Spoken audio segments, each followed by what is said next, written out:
Halo Ananda semua, bagaimana kabarnya?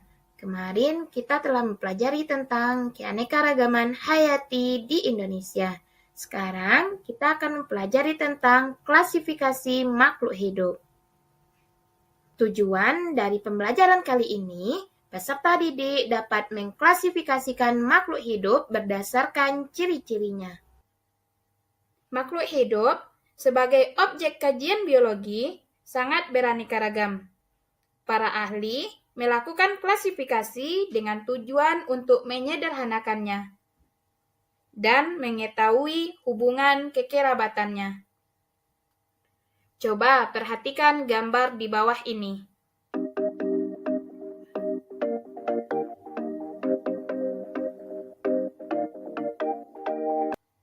Berdasarkan gambar,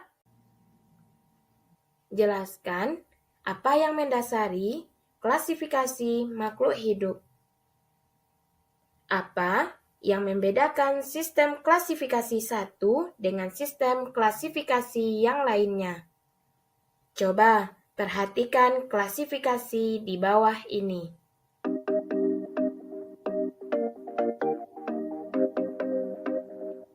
Berdasarkan klasifikasi tersebut, mana tingkatan takson yang memiliki jumlah anggota paling sedikit dan persamaan paling banyak di antara anggota lainnya?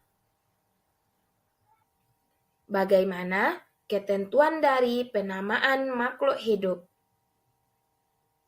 Pada sistem klasifikasi yang pernah digunakan secara internasional, apa yang membedakan sistem klasifikasi satu dengan sistem klasifikasi lainnya? Coba perhatikan kunci determinasi berikut. Buatlah kunci determinasi untuk hewan kaki seribu.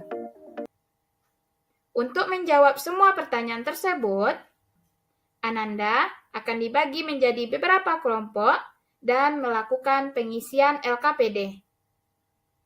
Setelah kelompok terbentuk, setiap Ananda mencari informasi di berbagai sumber, baik buku atau internet, terkait permasalahan tersebut. Setelah pencarian informasi selesai, lakukan diskusi kelompok dan pengisian LKPD. Setelah itu, setiap kelompok melakukan presentasi di depan kelas dan kelompok lainnya memberikan kritikan beserta saran. Untuk menguatkan hasil diskusi, dengarkan penjelasan berikut. Klasifikasi makhluk hidup.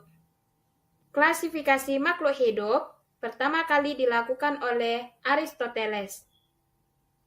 Ia mengklasifikasikan makhluk hidup menjadi dua kelompok, yaitu tumbuhan dan hewan. Tujuan klasifikasi. Adapun tujuan klasifikasi yaitu yang pertama, menyederhanakan objek studi supaya mudah dipelajari. Yang kedua, mendeskripsikan ciri-ciri makhluk hidup antara jenis sehingga mudah dikenali. Yang ketiga, mengelompokkan makhluk hidup berdasarkan cirinya. Yang keempat, mengetahui hubungan kekerabatan makhluk hidup. Yang kelima, mengetahui tingkat evolusi makhluk hidup berdasarkan kekerabatannya. Adapun manfaat klasifikasi yaitu yang pertama, memudahkan dalam mempelajari makhluk hidup yang beraneka ragam. Yang kedua, klasifikasi dapat digunakan untuk melihat kekerabatan makhluk hidup. Dasar klasifikasi yang dilakukan oleh ahli taksonomi yaitu persamaan dan perbedaan, ciri morfologi, fisiologi, dan anatomi. Kelompok makhluk hidup yang terbentuk dari hasil klasifikasi disebut dengan takson. Takson terdiri dari yang tertinggi hingga terendah. Adapun tingkatan takson yaitu kingdom, filum atau divisio, filum untuk hewan, dan divisio untuk tumbuhan. Klasis, ordo, famili, genus, dan spesies. Setiap tumbuhan dan hewan masing-masing mempunyai nama ilmiah yang bersifat universal dan berlaku di seluruh dunia. Pemberian nama ini bertujuan agar terciptanya sistem tata nama yang sederhana, mudah dipahami, dan berlaku secara internasional, sehingga tidak muncul kesalahpahaman. Penamaan secara ilmiah, tumbuhan dan hewan disusun berdasarkan taksonominya. Yang pertama, nama jenis atau spesies. Nama spesies dikenal dengan sistem binomial nomenklatur, yaitu pemberian nama dengan dua aturan.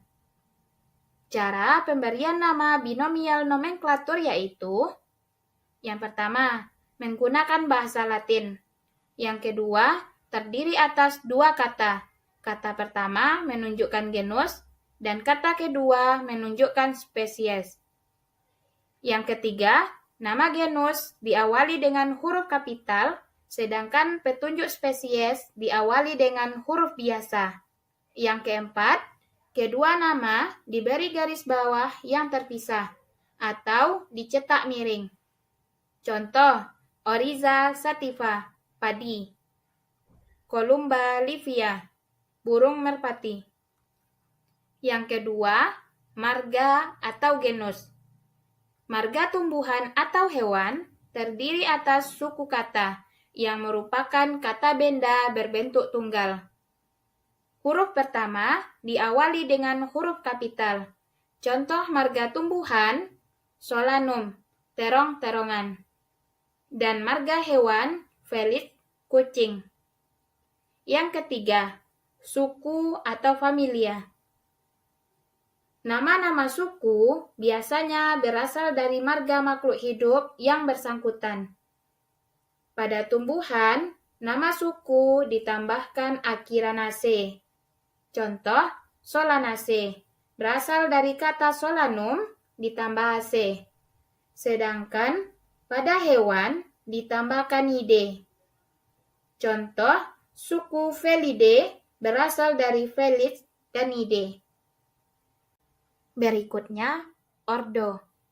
Ordo merupakan kelompok familia yang memiliki sifat atau karakter tertentu yang sama. Biasanya, ordo memiliki akhiran ales. Contoh, Leguminales. Selanjutnya, kelas. Kelas adalah kelompok ordo yang memiliki sifat atau karakter tertentu yang sama. Yang keenam, filum atau divisio. Filum untuk kelompok hewan, sedangkan divisio untuk kelompok tumbuhan.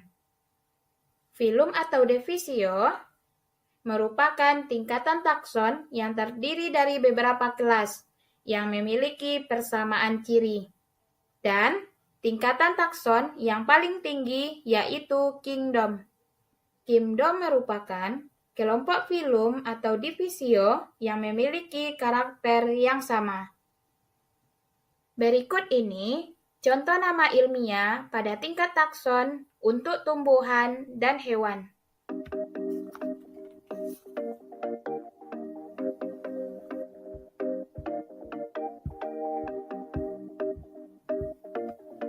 Sistem klasifikasi makhluk hidup dibedakan menjadi 4 macam. Yang pertama, sistem klasifikasi buatan. Yang kedua, sistem klasifikasi alami. Yang ketiga, sistem klasifikasi filogenik. Yang keempat, sistem klasifikasi modern. Nah, Ananda semua, berikut ini sistem klasifikasi yang pernah digunakan secara internasional, yaitu 1. Sistem 2 kingdom. Yang kedua, sistem 3 kingdom. Yang ketiga, sistem 4 kingdom. Yang keempat, sistem 5 kingdom. Yang kelima, sistem 6 kingdom. Yang keenam, sistem 8 kingdom. Yang ketujuh, sistem 3 domain. Nah, jika ditemukan suatu organisme baru atau belum dikenal, organisme tersebut perlu diidentifikasi. Hal yang perlu diperhatikan dalam melakukan identifikasi yaitu pengetahuan tentang klasifikasi, buku referensi, pedoman atau kunci determinasi, gambar organisme yang sudah diketahui dan telah memiliki nama, spesimen acuan. Kunci determinasi adalah petunjuk praktis untuk mengidentifikasi dan mengklasifikasikan suatu organisme ke dalam suatu tingkat takson tertentu. Kunci dikotom merupakan setiap langkah dalam kunci determinasi disusun berdasarkan ciri-ciri organisme yang merupakan bentuk alternatif yang berlawanan. Dengan kunci dikotom, kita dapat mengidentifikasi makhluk hidup. Misalnya, identifikasi suatu tanaman obat. Ayat Al-Quran yang berkaitan dengan materi kita kali ini yaitu Surat Al-Baqarah ayat 31 yang berbunyi A'udzu billahi minasyaitonir rajim. Bismillahirrahmanirrahim. Wa 'allama Adamal asma'a kullaha summa 'aradahum 'alal malaikati faqala ambi'uni bi asma'i haula'i in kuntum shadiqin. Yang artinya, dia mengajarkan kepada Adam nama-nama benda seluruhnya. Kemudian, dia memperlihatkannya kepada para malaikat, seraya berfirman, "Sebutkan kepadaku nama-nama benda ini jika kamu benar." Ayat ini menjelaskan bahwa manusia dianugerahkan oleh Allah potensi untuk mengetahui nama atau fungsi dan karakteristik benda-benda termasuk hewan dan tumbuhan. Dalam biologi, tingkatan pengelompokan disebut juga taksonomi. Tingkatan ini disusun oleh kelompok yang paling umum sampai yang paling khusus, sesuai dengan yang kita pelajari saat ini. Berdasarkan hasil diskusi dan penguatan materi, siapa yang bisa menarik kesimpulan dari pembelajaran hari ini?